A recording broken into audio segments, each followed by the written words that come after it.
തിരുവനന്തപുരത്ത് നിന്ന് ഒരു ഫാമിലി ട്രിപ്പായിട്ട് പ്ലാൻ ചെയ്തായിരുന്നു ഇടുക്കിയിലോട്ട്. അപ്പൊ അങ്ങനെ നമ്മൾ കവർ ചെയ്യാനായിട്ട് പ്ലാൻ ചെയ്തിരുന്നത് രാമക്കൽമേട്, അഞ്ചുരുളി, കമ്പം, തേനിയൊക്കെയാണ്. അപ്പൊ അങ്ങനെ നമ്മൾ സ്റ്റേക്ക് വേണ്ടിയിട്ട് പ്ലാൻ ചെയ്ത സ്പോട്ട് എന്ന് പറഞ്ഞാൽ റോക്ക്ലാൻഡ് ഹോളിഡേയ്സ് രാമക്കൽമേടാണ്. അപ്പൊ അതിന്റെ ഓണർ ഡാൻസൻ ചേട്ടനാണ് നമുക്കിപ്പോ ഒരു കൺവീനിയന്റ് ടൈമിങ്ങിനൊക്കെ അനുസരിച്ച് ആക്കി തന്നു. ഫോർ എക്സാമ്പിൾ നമ്മൾ ഇന്നലെ നൈറ്റ് ആണ്, ഇന്നലെ നൈറ്റ് എന്ന് പറയുമ്പോൾ ഇന്നൊരു വെളുപ്പിന് ഒരു 3 മണി 3:30 സമയത്താണ് നമ്മൾ ചെക്ക് ഇൻ ചെയ്തത്. അതുപോലെ തന്നെ നമുക്ക് ഇന്നൊരു നൈറ്റ് വരെ ടൈമിംഗ് കൺവീനിയന്റ് ഒക്കെ ആക്കി തന്നു. അതുപോലെ ബ്രേക്ക്ഫാസ്റ്റ് അല്ലേ, ബ്രേക്ക്ഫാസ്റ്റ് ഉണ്ടായിരുന്നു, ഇഡ്ഡലി ഉണ്ടായിരുന്നു, ബെറോട്ട ഉണ്ടായിരുന്നു, പിന്നെ റൂമൊക്കെ നല്ല അടിപൊളിയായിരുന്നു. അതെ, അപ്പൊ റൂം നമുക്ക് എല്ലാവർക്കും നമ്മൾ മൊത്തം ഒരു 13 പേരുടെ ഒരു ടീമാണ്. അപ്പൊ ഈ 13 പേര് ടീമും നമ്മളിപ്പോ റൂം നമുക്ക് അറ്റാച്ച്ഡ് ബാത്റൂംസ് ഉണ്ടായിരുന്നു.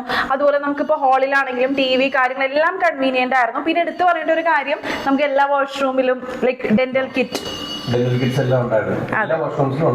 അതെല്ലാ വാഷ്റൂംസിലും നമുക്ക് ഡെന്റൽ കിറ്റ് ഒക്കെ എക്സ്ട്രാ പ്രൊവൈഡ് ചെയ്തു. പിന്നെ മെയിൻ ഇമ്പോർട്ടൻറ്റ്, നമുക്ക് ഏർലി മോർണിംഗ് തന്നെ രാമക്കൽമേട് പോകാനായിട്ട് ജീപ്പ് കാര്യങ്ങളെല്ലാം അറേഞ്ച് ചെയ്ത് തന്നതും ചേട്ടൻ തന്നെയാണ്. അപ്പൊ നിങ്ങൾ ആരെങ്കിലും നമ്മുടെ രാമക്കൽമേട് ഇടുക്കി ട്രിപ്പ് പ്ലാൻ ചെയ്യുന്നുണ്ടെങ്കിൽ please do come to Rockland Holidays. We all recommend that, അല്ലേ?